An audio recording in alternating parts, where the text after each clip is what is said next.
Yes, yes. Welcome in. It's Balloon Party. Driven by Munganess, St. Louis Acura, Munganess, Burkhardt, Alton Toyota. My name is Timothy Michael McKernan, and you are, not me, you are celebrating 25 years of me in this market, and yet still looking like I'm like 23, in part because of the height situation. Yeah, but just nice tight skin. Yeah. You know, you're not like... I think that's my moisturizer. You moisturize? You got a skincare routine? I always have. I just always have. Drop that skincare routine on us. Aveeno, no fragrance whatsoever. That's the key. But see, when you have here, this is for the ladies up in the balcony. I'm going to take off my hat, and you're going to see a concave skull. Right. But when you take it and you slather it on your hands, what I do, you got hair now, Brad. I know. So it's just all, and that's how it's like all, in my morning, it's like, all over my face and my chest is what I say, and my chest. Right. And I just rub it in. Yeah. And so now at 47, people go, "You're 47?" And now I feel like Dick Clark, because people always thought Dick Clark couldn't figure out how old he was. And that's great. But then at the same time, I'm like, I'm 47. And then I got a 2-year-old and a 6-year-old, and people are like, "Oh, God, you're screwed." You see what I'm saying? I get that question. So what would you rather be? Would you rather be like 30 with a 2-year-old and 6-year-old, but look like, you're 47? Or would you rather be 47 with a 2 and 6-year-old, but then perhaps look like what you said? I look like I'm 23. Boy, that's a nice philosophical question. Yeah, do with that what you want. I'd probably go 30 just because, 17 years, you're getting 17 years. If it was like 40 or 47, then it's a different story. But 30. I'm gone. Yeah. I'm gone here soon. This might be the last balloon party. Why do you have your fingers crossed anyway? Well, you never know. Do you have a humidifier in your home? Unique non sequitur, but I'll take it and answer it. I believe that in our 2-year-old's room, for when he is ill, there is a humidifier. I think that's important with skincare, because I know I don't have one in my apartment, and I know my skin gets dried out in the winter. But you have lovely, supple skin. Yeah, it's pale, but it is lovely. It's a commentary on the tone. It's supple. Never had a pimple. Never once had a pimple. Wow. Never once had acne. The audience will wish pimples on you. This is, I saw I Hate Paper Straws is in the YouTube chats, 101 ESPN YouTube channel. Go on in there and you can talk it over with Friends of the Feather. That I Hate Paper Straws said this, and I share I Hate Paper Straws observation. And I actually said this to Jackson on our award-winning HD2 program the morning after, celebrating its 20th anniversary. Slow day in sports yesterday. Interested to see where this goes. I Hate Paper Straws has skepticism, nay, cynicism, as to what the Little Piddles Takeoff Tuesday could be today. And I said to Jackson on TMA, I said, today might be a day where I might need to go up to $50 for a deep dive to our audience. And Jackson said, nah, I got you, bro. And I'm like, okay, so this is, let me take you back to, was it 1976, 1977? Somebody will check on that. Star Wars came out. And Luke Skywalker, not Luther Campbell of Me So Horny fame, but rather that cute Mark Scott Hamilton, was flying his ship through. And Ben Kenobi, who I believe was knighted. Was? Yeah. I'm trying to think of the actor's name. I think it's Sir Alec Baldwin. Sir Alec McGuinness? Baldwin. And he just kept saying, use the Force. Use the Force. I think that's what he said. Either way, faith, character, team first, and core values. Those are the 4 pillars. So that's what I'm doing here. I have faith in Jackson for an incredible Little Piddles Takeoff Tuesday. I have no idea, none, what you have prepared here. I'm flying blind. Today, this is improv. This is Second City is what this is. Because I don't know what you could buy. Blues and Blue Jackets, Jim Dandy of a game before the All-Star break. What could you possibly have on that? They got 2 weeks in between football games. Your Missouri basketball team, right. St. Louis University. I don't know. So I am anxious to see what you have prepared for this audience and your loyal co-host today on Balloon Party. Sir, this is your floor.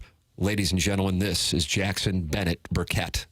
Well, today I was actually very fortunate because 101 contributor and writer for The Athletic, the Cardinals writer for The Athletic, Katie Wu, released the Cardinals fan survey. How do you feel about that? Color me intrigued. And all I saw when I saw that, color me intrigued. I said, thank you, Katie Wu, because Thank you, Katie Wu. This was much needed. And second, a lot of red meat. Now, I sent you in the links this morning the survey because, unfortunately, on my cell phone, the questions are not popping up. Google Forms, it's a whole thing. I'm trying. I'm doing it on the fly. But I think you will have better luck on your laptop. All right, I'm going into my account. I got to close down browsers. Okay. Can you remember a question off the top of your head while I close out? My plan. Persian kitty. My plan was to have a question ready, but it's all on the survey, and it's just, and as you can see, Tim, it's just unbelievable. It's just not working for me, and it's super lovely when that happens, like when you're live on the air, when it worked beforehand. Well, this delay tactic that you're utilizing right now by just conveying your fear is wonderful because it's bought me time to get to the survey. I haven't read this, so I can't wait to see what we got here. Yeah, it's good Cardinals stuff. Fan survey. How do you feel about the state of the franchise? I can't wait. Have you read it? Yeah, I read through. I wanted to kind of be fresh and organic with some of it, so I just read through the questions, but I didn't go in depth on the options. I can't wait. Yeah, this is good. This is good stuff. All right, so do you have questions from this, or do you just want me to go through it? You're El Capitan today. You're El Presidente, as Tony La Russa used to say about Edgar Renteria. I just kind of wanted to go through it because I think there's a lot of interesting topics that could come up, and I'm curious where fans are going to be, and we can kind of forecast that. I'm trying to scroll slowly so I don't see the answers. No, this is the first round, kind of like JR's Blues fan survey. Is people? Oh, so people haven't given the answers yet. Right. Okay. All right. Here we go. All right. Here we go. First question. So I don't even need to scroll slowly.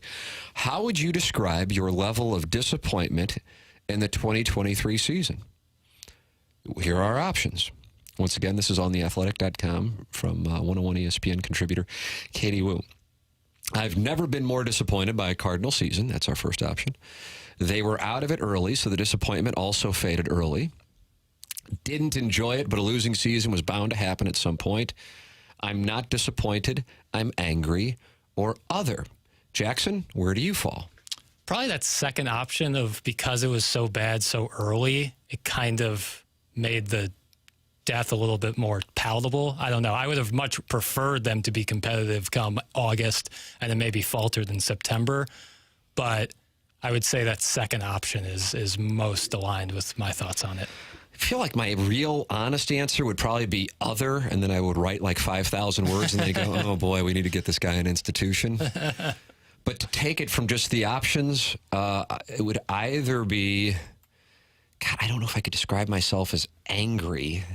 Yeah, it's tough to be like legitimately angry on the sports topic. I'm not disappointed. I'm frustrated, confused, and with relative to baseball, not relative to life, concerned. Mm-hmm. That would be the way I would describe it. Not angry, because that's just, I don't know. But yeah, I think there may be a macro issue that means potential problems. At the same time, I could be overstating it. I think at the core, and I don't know how you would describe this, I think for fans, I think the greatest source of frustration about last year is a lot of people well in advance of the team being out of it were saying in either February or March, what the hell is this pitching staff? Right. I mean, I know I've said it, God only knows how many times, but I just remember being in Jupiter, can picture where I was doing the show down there, and reading this stuff about Jack Flaherty and going, what in the world has Jack Flaherty done in 2020, 2021, and 2022 to make you go, he's the guy in 2023? I just don't know. I mean, I guess you go, yeah, if he can return to like what he was in the first few starts at 20 or the last start, the second half of 2019, but it's 2023 and we're talking about this. And I was confused by the offseason. And so now we have another offseason where I would imagine most people would say they're confused or disappointed or maybe angry. Some would say they're angry. And so when you keep having these, I think the thing that bothers me more is that this The Cardinal organization, I don't know if it bothers me so much as it's just an observation from living here all my life and doing what I've done now for a quarter of a century, and you call it a Hall of Fame career. Always I have. agree with you, but I don't want to say it myself. That the Cardinals used to be like the one thing we all had. It was the thing that kind of brought everybody together. A uniting force. Yeah. And it was bigger than anything else in the region. And now it's kind of a source of anger and frustration and eye rolling, and now they're talking, but we don't believe them. Mm-hmm. So I realize that's why I would have to fall into the other category, but that's how it wasn't all that surprising. Yeah, I mean, the concern, You know what I mean? the problems the Cardinals had last year were the exact concerns fans had in January and February. Right. And in the Blues, the same season, there was a lot of, I mean, again, we see all these texts and a lot of people, well before that season fell apart last year for the Blues, now I'm talking about, were like, why didn't they bring back Perron? This is going to be a real problem. And then the thing is as streaky as it was at the outset of the 22-23 season, and fans are going, this is what we were concerned about. Well, the pitching thing was even bigger.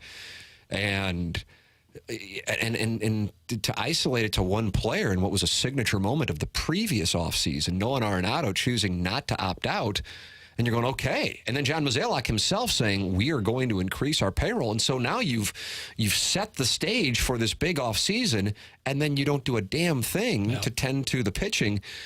You just go, what is going on? And here's the thing. For me personally, I believe they had every intention of doing so. I really do. Now, maybe that makes me a mark, and I'm sure some of you will say, yeah, you're a mark, you're a fool, this guy's pocketing money and all that stuff. I don't believe that. I really do believe they intended to do so. And I think a couple of things contributed to it more so than any others, and that is the price of pitching at a spot that they didn't expect it to go, and then also the television situation became a bigger concern than it was at the start of the offseason. I also think running parallel to that was they anticipated trading for Sean Murphy and then allocating those free agent dollars for a pitcher. Mm-hmm. With that all established, still, I just don't know how you go into that year on a strategy of hope. And now the strategy is hopeful for the bullpen for the 2024 season. Yeah. But since a bullpen isn't as glaring as a rotation, I think that one can kind of like backdoor you into a sense of, you were agreeing with me on this. Yeah, so under the radar how the bullpen was a major concern last year, and they've done very little to tend to it. So I just am going, what's really going on? Because I just don't operate on the premise that they're like, well, there's a place in Malibu we want to get, and so if we can, squeeze out there, it's just not the way that it really works. So I just don't know what the hell's going on. And then it makes me go, okay, well then what's really going on that's causing this? And I don't know. So that's where I am on that one. I can't wait to go through this. Well, this is the Tuesday. Is this the Tuesday takeoff Tuesday? There's more, but this was the lead for 10-17. God, this was the first thing for a reason. I got a break so I can attempt to stay on track here. Looking forward to going through more of this here and seeing where people are. You can give your answers to it. 314-399-9646. The YouTube chat very active as well. This is Balloon Party 101 ESPN.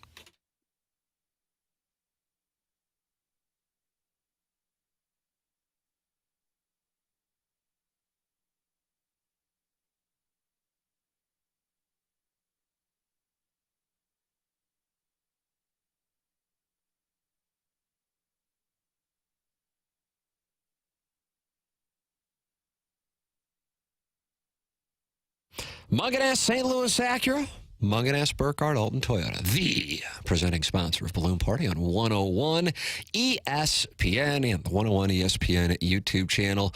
And it's lovely that they are, because that's the place that my family goes to get our cars, and anybody. It could be a private conversation. But if you said, hey, seriously, do you really go? Absolutely. And allow me. I'll put you in a text right now with Jamie Burkhardt. I'll put you in an email right now with Jamie Burkhardt, and I know it's going to happen. You are going to go, oh, my gosh, I'm never going to go anywhere else. This is the greatest thing ever. Whether I'm buying a car, I'm leasing a car, whether I need to get my car serviced, this is the greatest. I didn't know it could be this easy. I didn't know it could be this pleasant.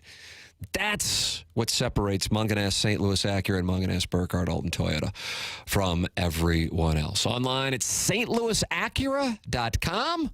or altontoyota.com. It's Munganess, St. Louis Acura, Munganess Burkhardt, Alton Toyota.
Well, today on Balloon Party, it's a big win for Jackson because, we've been working together now for how long? Feels like, what do you say, 20 years? 3 years and 3 months. Okay. A little less, but. And I said, you know what? I will blindly trust Jackson Burkett today. Mm-hmm.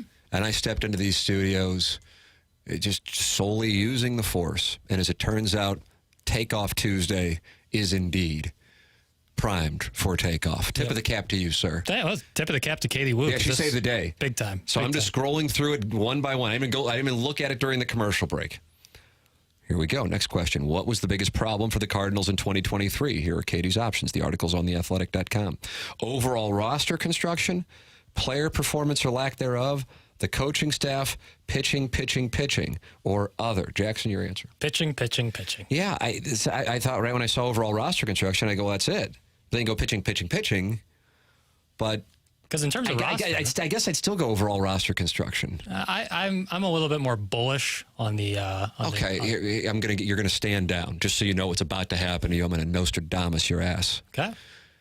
Remember the guy whose effort was called out in public at a press conference in the first week of the season and now is talking about in interviews how that caused a little bit of a problem? Sure. His name's Tyler O'Neill. Mm-hmm. Okay. He was the starting center fielder last year for 4 games, but he was. No, I know. Yeah, I get that. So, you can the pitch. Yeah, if I weren't given out overall roster construction, I would give pitching. But you had issues with the outfield as well. Certainly. So it's not just pitching. You also had a bullpen that was not exactly glorious either. So it's not just, I realize that could be under pitching. That's the thing. I just went into it last year going, I don't know. I feel like the strategy is hope. But they got to sell it because they need people to come in. But now it's like, now we really got to sell it because we need people to come in because there's uncertainty on the television thing.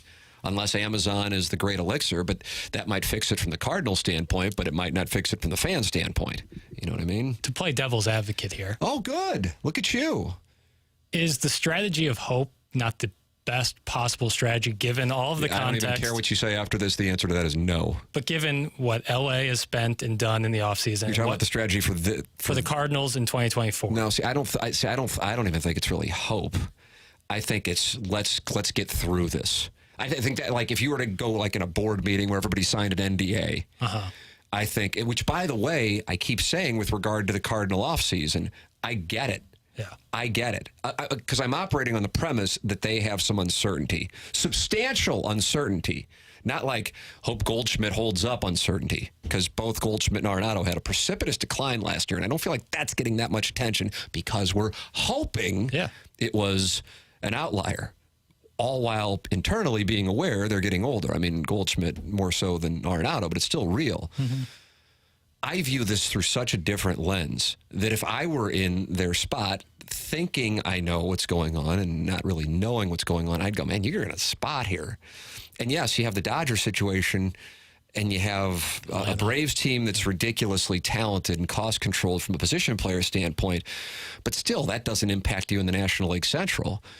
So I view it as we got to get through this. We got to get through this odd year.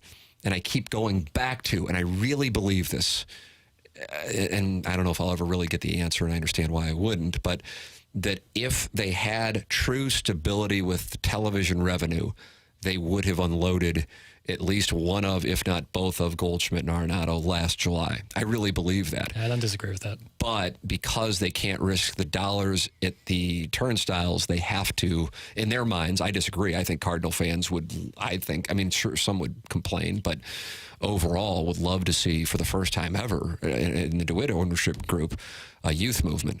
And see these players develop and kind of know it's probably not going to happen this year, but here is a young core, and we are now going to build the model that we need to in order to succeed, all while we transition with this television situation.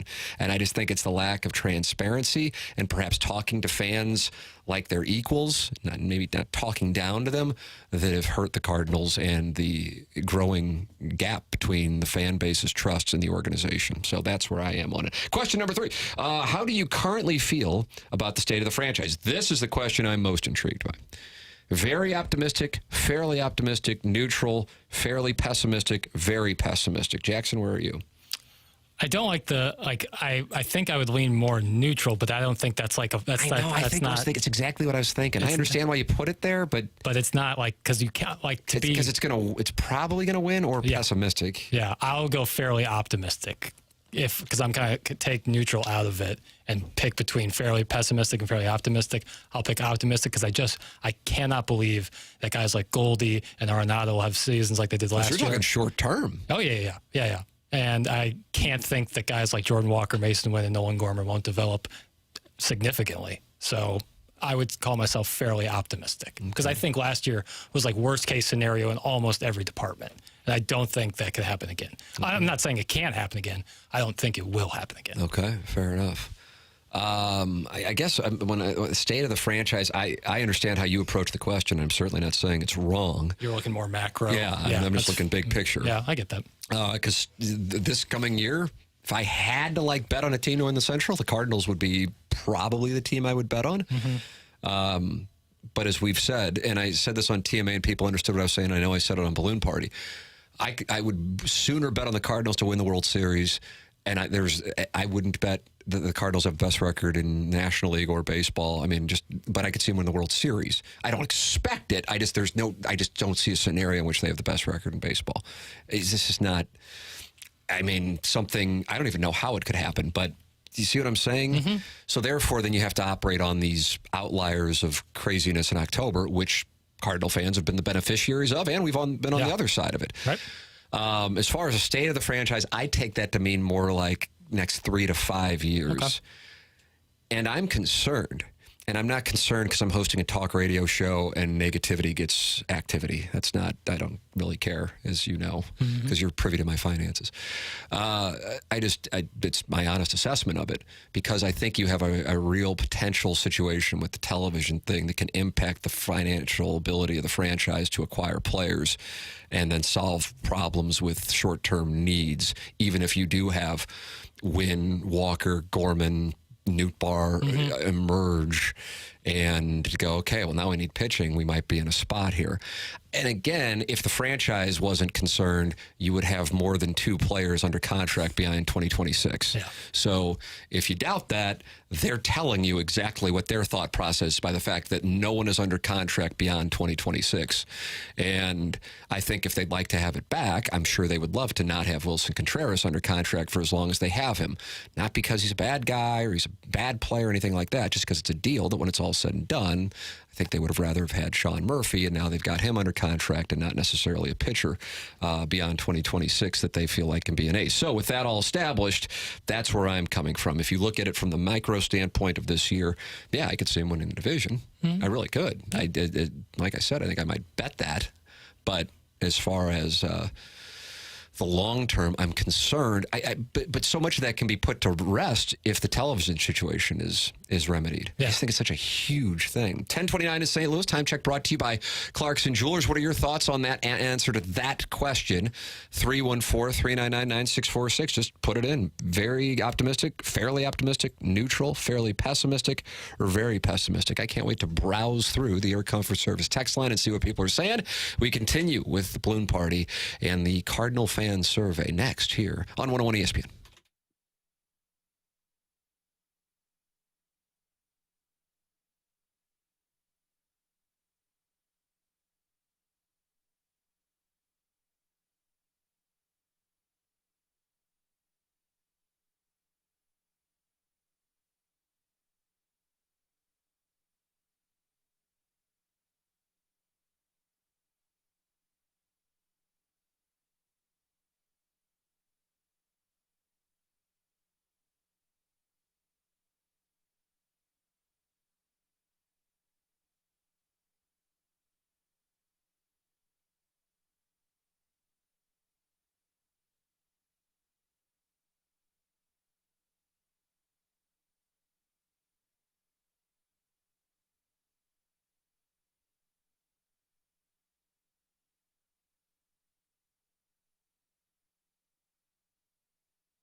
This is Action Jackson with a Sports Center update brought to you by Saliga Heating and Cooling. The Blues are back in action tonight as they take on the Columbus Blue Jackets. You can catch that game right here on the home of the Blues, 101 ESPN, pregame at 6 p.m., puck drops at 7 p.m. And last night in the NBA, the battle of the two top teams in the West, the Timberwolves and the Thunder. The Minnesota Timberwolves come out on top, 107-101. Anthony Edwards with 27 points. That was another Sports Center update brought to you by Saliga Heating and Cooling, independent American Standard heating and air conditioning dealer.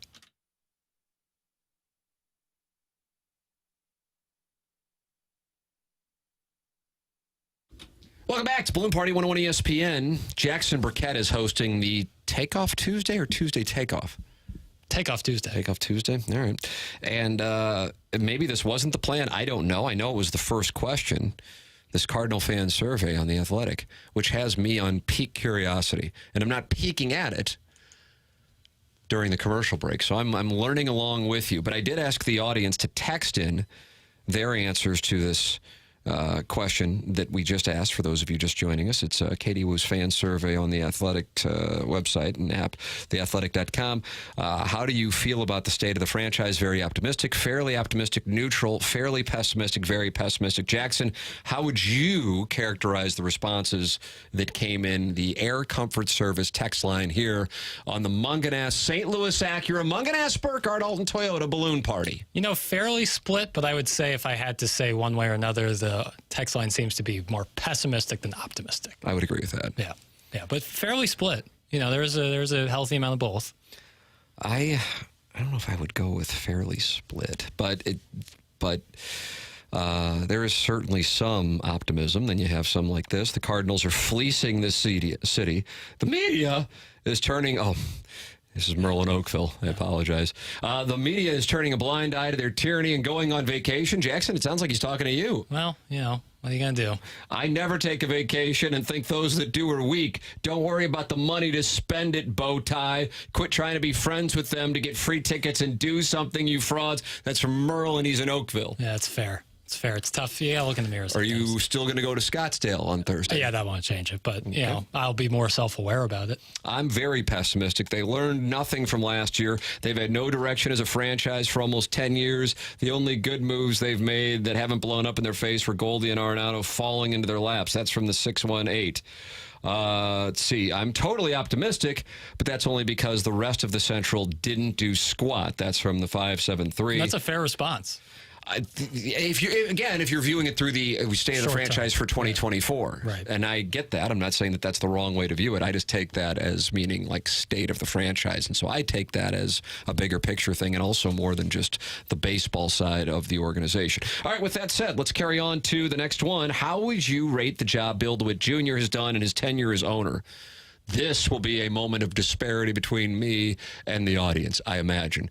Excellent, above average, average, below average, poor. Jackson, your answer. I mean, I think it has to. You got to look at the whole scope of it, and it'd be tough for me to hear an argument other than excellent. I'm honest. You're about to probably hear a lot of arguments other than excellent, but for me, I am in lockstep with you, and I think that he will go down as, I mean, for my lifetime anyway, the best owner in St. Louis sports. And it's kind of one of those things where I don't know if people realize what we got until it's gone. 100. I grew up from like the moment I started watching sports with a World Series champion team, multiple time pennant winners, always competitive, almost always in the playoffs, one of the greatest baseball players in the history of the game who hit his 700th home run when I was 24 years old, and I was watching him when I was 4 years old. Like, that is... go ask fans in Baltimore and Seattle like what they would do for the delightful Peter Angelo's family. Right, like imagine like if you're a fan of a lesser team in a similar market who has done a Pirates fan, and you put the resume that Bill DeWitt's put together in front of a Pirates fan and asked, "Do you think this would be an excellent run?" I mean, it's crazy. So it's all about perspective and looking at it. I think Bill DeWitt Jr. has done an excellent job, the entire DeWitt family. How would you answer that question? 314-399-9646. And you, of course, can participate in the YouTube chat where 134 people are talking it over right now. But Jackson and I are on the same page in a major way on that one. How would you rate the job John Mozeliak has done in his tenure as president of baseball operations? Excellent, above average, average, below average, poor. This one's a little tougher. I will say above average. Wow. Above average. Okay. Yeah. All right. You know, World Series and a pennant, like, again. I understand that. And hey, we don't opinion shame on this show. We don't kink shame, but we don't opinion shame. And we're pro-liberty, and we also are advocates of truth. Yeah, boy, ain't that the truth. Nice. I would say if you were to go the first 8-9 years of the tenure, I would say excellent, actually. And then if you look at the last 2016 to present day, it would be below average.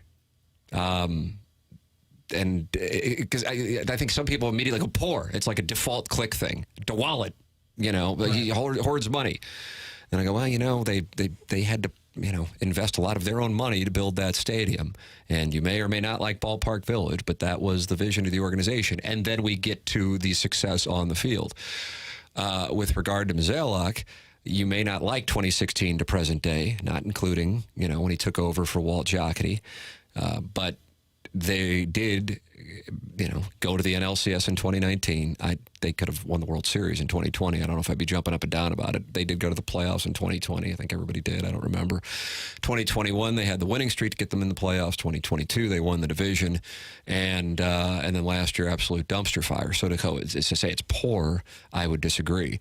I think they had an opportunity to do more with what they've had.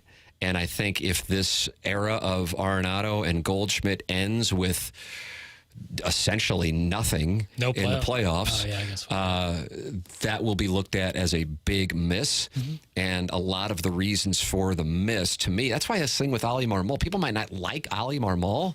I guess a lot of people may not like Ali Marmol. I don't know on that. I'm talking fans, because I think the players do. Most of the players, I think, do.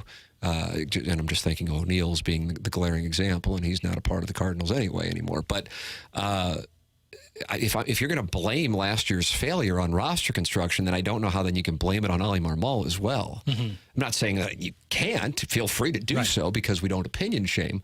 But it just strikes me as it kind of has to be more one or the other than both. And I just feel like people are so pissed they're just spraying, opinion bullets in every direction.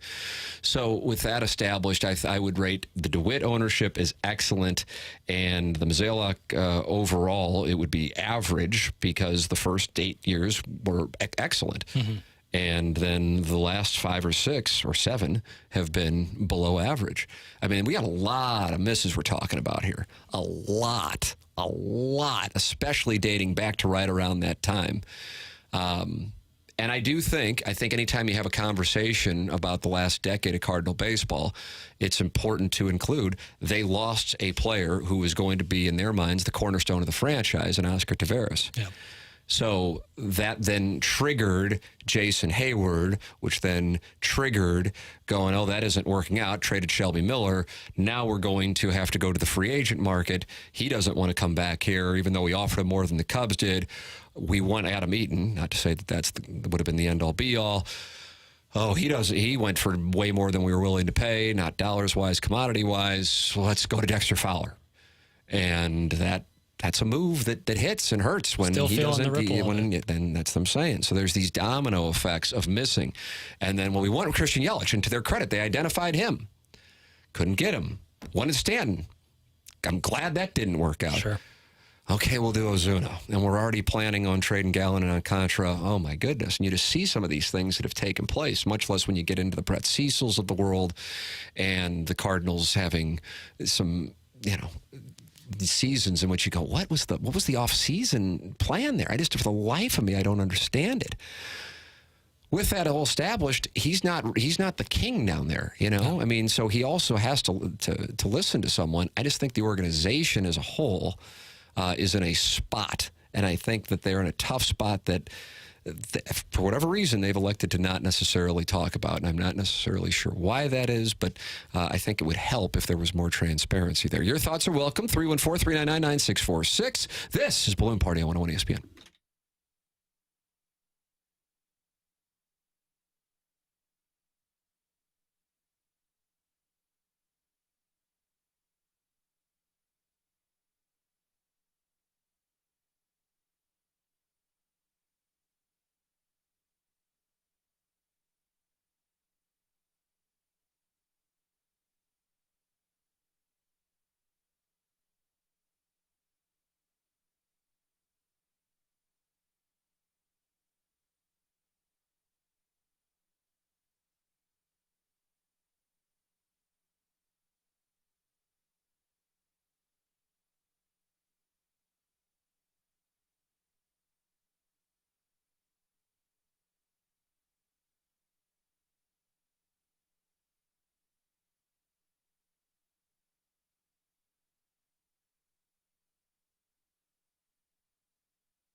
You know, Jackson, you were so excited about this Takeoff Tuesday, and all I've been doing is reading Katie Woo's fan survey on The Athletic.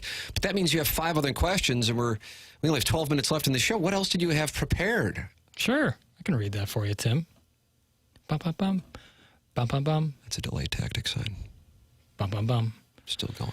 Today is the 24th anniversary of the Rams winning their first and only Super Bowl in St. January Louis. 30th, 2000, Rams, Titans at the Georgia Dome. Yes, sir. As we look back more than 2 decades at that wonderful day, do you think St. Louis sports fans look back at that with the same reverence that they did, say, a decade ago? Do you think the team moving has clouded or diluted people's appreciation for an awesome team and an awesome snapshot in St. Louis sports history? It's kind of how I view 1998 and Mark McGwire. I absolutely do not look at it with the same fondness. Mm-hmm. The Mark McGwire one, I kind of feel like I was at Wrestling at the Chase. And the Rams one, it brings me sadness. So that's like the first emotion when you think back Sadness. to Sadness. Sadness, yeah. I went to that game against the Buccaneers with my father. I was doing television in Little Rock at the time, and so I took that week off. Just like, well, they're going to beat the Buccaneers, and I just want to be in St. Louis, not Atlanta, in St. Louis, to experience what it's going to be like the week in between, because at that time there was only a week for whatever reason. Some years there were 2 weeks. That year there was only a week in between the NFC Championship, AFC Championship, and the Super Bowl. And then I'm sitting in the dome going, oh, my God, they're going to lose. What am I going to do with the rest of this week in St. Louis?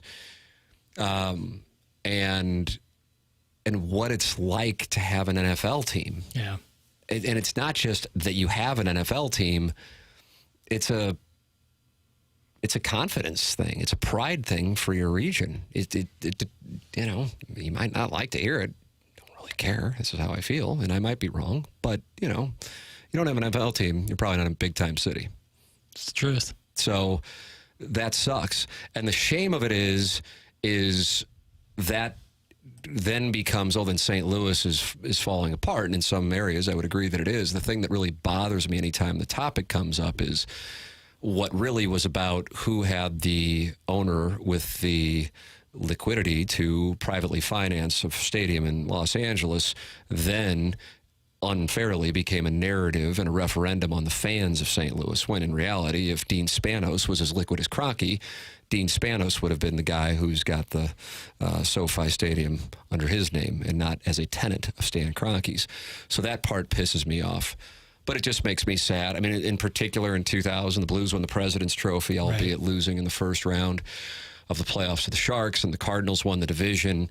And the Rams had a great offense with a terrible defense. So you just look at where it was, and then I look at what it is now. And I know you don't have that because you were 2, and so you can't recall it. But I know it. I was doing television at that time, and I know how great it was. And it truly, you know, it can be a downer. Don't really give a damn. It's an honest emotion. That's what I think of. So I used to look at those highlights. If it were being shown on the NFL Network, I would watch it. And now I see it, and maybe I'll watch it, but there's like a little bit of nausea that pops up in my esophagus when I see it. Yeah, it's impossible to look back on it without thinking of all of the scars that came less than 20 years later and it's not even just the move, like the lead up to it, the shadiness all around it. And it really sucks because that's such an awesome team. It's such a great moment in St. Louis sports history, as you just mentioned, with the Blues being really good at the time and the Cardinals being really good at the time. It's like, all right, St. Louis, the great sports city we all know it is finally like, you know, we're going to get a Super Bowl. The Rams just moved here. It's like, it's great. And then you look now 24 years later, and we are staring down a real downtime in sports when the Blues go on the All-Star break. And it's a shame. It really is a shame because this town loves sports. It embraces sports. And just a combination of a lot of factors led to where we are now. Right. But, you know, I look at it more from the state of the region perspective than, because every market's got great sports fans. Some are going to be more passionate because of the area being more, you know, provincial, for lack of a better term. And other markets are going to be more transient, certainly where people are moving to now because of weather. That doesn't mean that they grew up as, say, like an Atlanta fan, you know, or South Florida, you know, Jacksonville, Tampa Bay, take your pick of whatever it might be. So that cuts both ways. But it didn't have to be this way. It didn't have to be this way. And maybe it makes it easier to put your head on the pillow at night to just blame Stan Kroenke for all the problems. But these are problems that began well before Stan Kroenke was even part of the equation in St. Louis and its NFL story. And a lot of those are self-inflicted. And so then when I see other things going on in present day and a lack of leadership, lack of competent leadership, lack of courageous leadership, a style of leadership that's geared towards a section of the population as opposed to sacrificing for the greater good, that doesn't give me great optimism for the future. And so as a lifelong St. Louisan, that's the part that makes me sad, that part. Because I still can recall my reaction when McGuire's ball snuck over the wall on September 8th of 98. And I can still recall my falling on the floor in joy when Mike Jones made the tackle on January 30th, 2000. What makes me sad is that knowing what has happened since then takes away the significance for them. And specific to the NFL, it's just something that I don't think my children, and if you have children yourself, are going to experience. And that's just being honest. It makes me sad. And people can spin it and go, no, it's great, we got the Battlehawks and we got City, and if that fills your void, then God bless America. I admire you, really. But from my standpoint, this is a market that without question, from a fan standpoint, would be a ridiculous NFL market. And I'm talking about an atmosphere that would be incredible. It sounds like revisionist history. It sounds like a convenient conversation after the fact, but I lived it. What might blow you away to hear, it is the truth. I lived it without question. In September of 2000, Cardinals were about to win the division. Rams are playing football. Blues are starting up, and they're coming off a year in which they won the President's Trophy and a year in which they would wind up going to the Western Conference Finals in May of 2001. The Rams were the lead, and it was not a question. Now, that goes against the, St. Louis, the baseball town, the convenient national narrative to discard St. Louis as a football town. It would be a lot more pleasant if it was like, well, St. Louis didn't do anything wrong. It was just a case of Kroenke could privately finance it, and we didn't want the other two guys. One couldn't afford it. The other guy couldn't be the face of the L.A. return. And St. Louis left themselves open with the out and the clause, and Stan went, and that's the reason. But it's not about St. Louis. It's about the guy who owned the franchise. So that part, I think, is the knife. The body was already dead. It's like they started stomping on it, though, on the way out the door. Totally. That part pisses me off. But it becomes a referendum on St. Louis as a football city and/or as a market, and that irritates me because it's not rooted in truth. The truth is the owner of the team was financially flush enough to build a stadium in Los Angeles. And if this could have been, God, I don't know, Charlotte and the Carolina Panthers, and if you would have had that situation where he had an out and he could have moved the team and he was flush and he could move and build a stadium in Los Angeles, it would have been the Panthers. But that wouldn't have meant the fans of Charlotte are bad football fans. Right. But that became the narrative because we got to justify what was a straight business decision, and so now we got to make it look like the fans of St. Louis are bad fans, and that part is just flat out inaccurate, and it pisses me off. 10:57 in St. Louis. Jackson, do you have time for another one? Quick hitter. Okay, quick hitter. What do we got? Quick hitter. I like a quick hitter. Today, Tim, you may know this as January 30th, 2024. It's the 94th birthday of one of my heroes, the great Gene Hackman. Oh, yes.